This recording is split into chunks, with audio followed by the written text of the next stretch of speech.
This is Game 6 of the semifinals. Air 21 leads the series 3-2.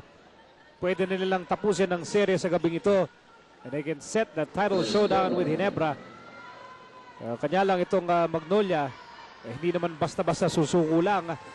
If they win tonight, we will have a winner-take-all Game 7 on Sunday. Gary David, who did not start in this game, is starting out here for Air 21 in the second half. And again, the long arms of Arwin Santos deflecting that ball. And for Magnolia, yung tatlong veterano nila who played together for so many years, Ildefonso, Racela, and Ontiveros, together on the floor. Arwin Santos changed his mind at the wrong time. Well, that was a good transition defense na pinakita ni McCaskill, forcing Arwin Santos to change his direction in midair. There's McCaskill. Twirls, one-hander is good. He has not missed from the floor.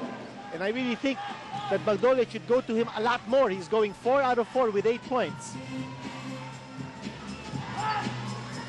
11-point lead for Magnolia. Biggest lead was at 15 points.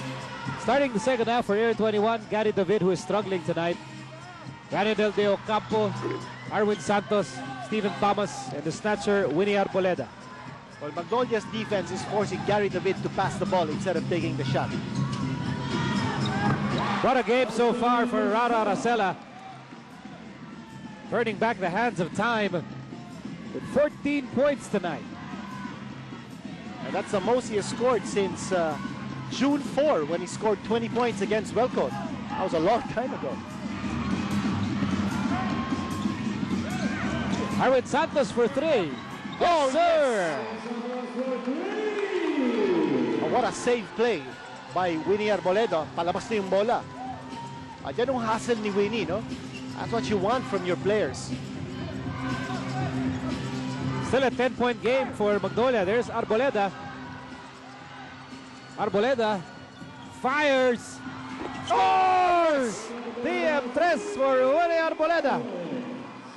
Yun ang missing sa arsenal ng Air 21 in the first half, yung 3-point shooting. And now here in the third period, dalawa na naipukol nila. However, it's still a 7-point game in favor of Magnolia. And that's a steal. And here comes Gary David on the move, all the way for 2. And they score the basket. Here's the 3-point play coming up. Yung turnovers ng Magnolia now hurting. And Air 21 is capitalizing. Here's that 3-pointer on the run for Winnie Arboleda. And then here's that strong finish. The foul by Pingris, the basket for Gary David. And that might get Gary David going here in the second half. That's a confidence booster because he went up for a layup.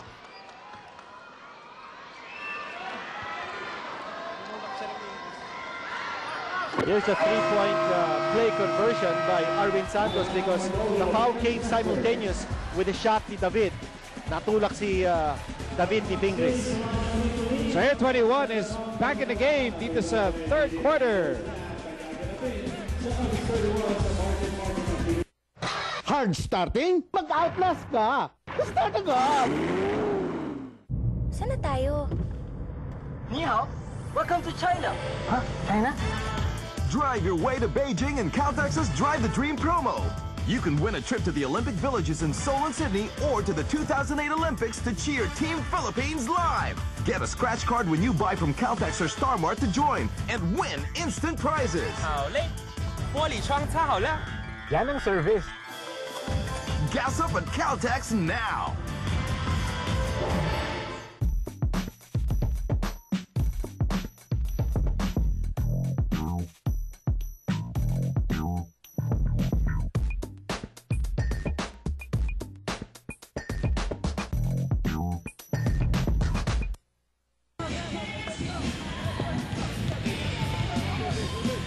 Coach Bob Pirasol and the rest of the Air 21 Express are fighting their way back in this game after falling behind by as many as 15 points in the second quarter. But Winnie Arboleda at the forefront of this comeback with a TM3. Sa sa inyo ng bagong TM Discarte SIM, 30 pesos lang. May bagong diskarte ka na.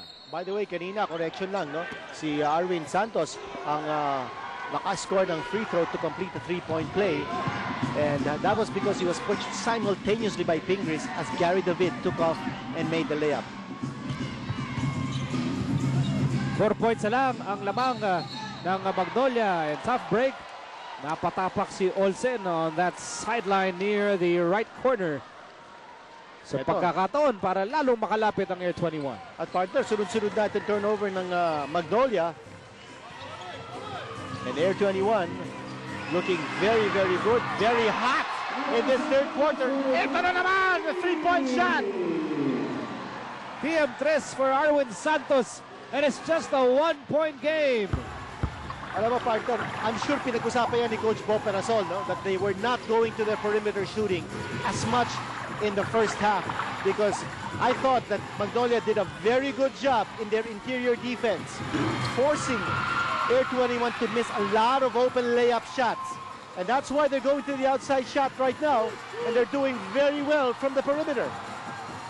And now Air 21 gunning to reclaim the lead as Arboleda is fouled, and he can grab the lead with 2 free throws here. Well, in a matter of a few minutes, biglang nabura itong lead ng Magnolia. And that's because right now, the pace has changed, the momentum shift. Air 21 is playing excellent defense. The stops are fueling ang kanilang transition attack. You know, even Jongo Ichigo of Ginebra was wondering if Magnolia could sustain this frenetic pace as Jonas Villanueva enters the game. Jonas Villanueva did not see action back in Game 5. Well, what brought Magnolia the big lead at the turn was ang kanilang defense. No? So they need to be able to extend ang kanilang defense, and now not just play the interior defense that they did in the first half, but also go outside and stay home on the shooters. Magnolia holding on to that precarious 1-point lead. Thomas diving for the ball in front of that Magnolia bench. 8 seconds on the shot clock. That will leave Magnolia with 8 seconds to shoot, with 8:23 remaining in the third period. 7 to shoot. McCaskill, top of the key. Pingris with a big offensive rebound. So bagong shot clock para sa Magnolia. It's Pingris against Arwin Santos. Drop pass, Danny I.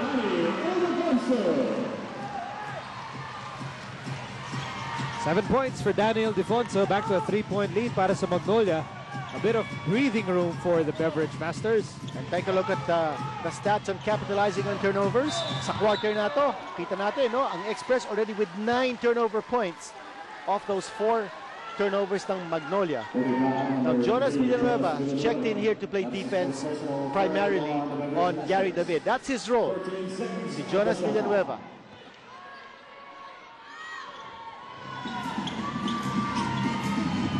Arwin Santos for 3 at that time. But he got his own miss. But he throws the ball away.